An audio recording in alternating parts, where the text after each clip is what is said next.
verteiltes Spiel, eine Halbzeit Niederwörn, eine Halbzeit ihr. Ja, letztendlich einmal das Nachsetzen von Büngel hat den Unterschied gemacht, aber schön war es nicht, ne? Nein, also das finde ich auch schade für meine Mannschaft, dass wir wirklich so ein Klick-Klack-Tor da verloren haben. Im Endeffekt war es doch, denke ich mal, vertändelt da hinten. Genau, ja, aber dann wurde er nochmal weggeschlagen, dann wurde dann nochmal ein Spieler vom Rücken getroffen, dann wieder vor die Füße gefallen, aber auch nur über Leben geschieben. Das war jetzt hier nichts rausgespieltes. Also ich bin mit meinen Jungs ganz zufrieden. Wir haben zum Schluss die letzte Viertelstunde auch noch 3, 4 ganz dicke Dinger gehabt. Ich denke mal, die machen auch nachher auch froh, dass das Ding noch eins über die Bühne gekriegt haben. Kann meinen Jungs keinen Vorwurf machen, aber ich gratuliere trotzdem Niederwörn zur Meisterschaft. Alles klar, ja, okay.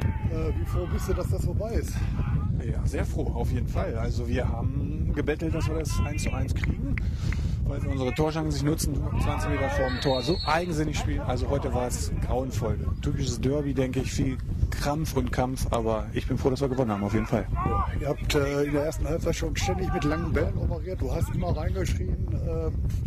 Irgendwie war das alles nicht so richtig. Die erste Halbzeit war eure, von Feldüberlegenheit her, aber in der zweiten, man hatte den Eindruck, die reicht.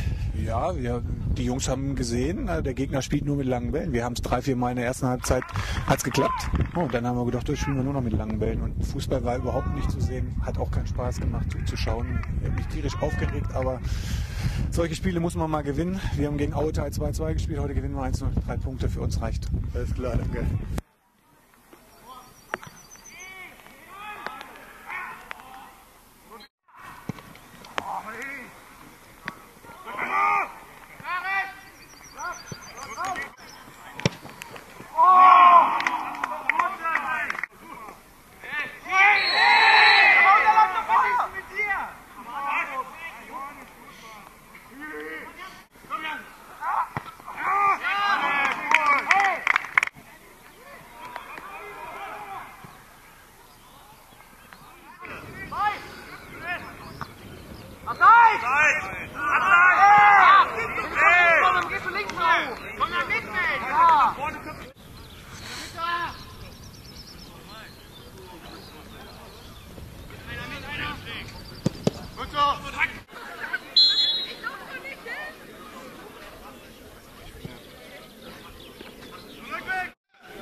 Na, vor!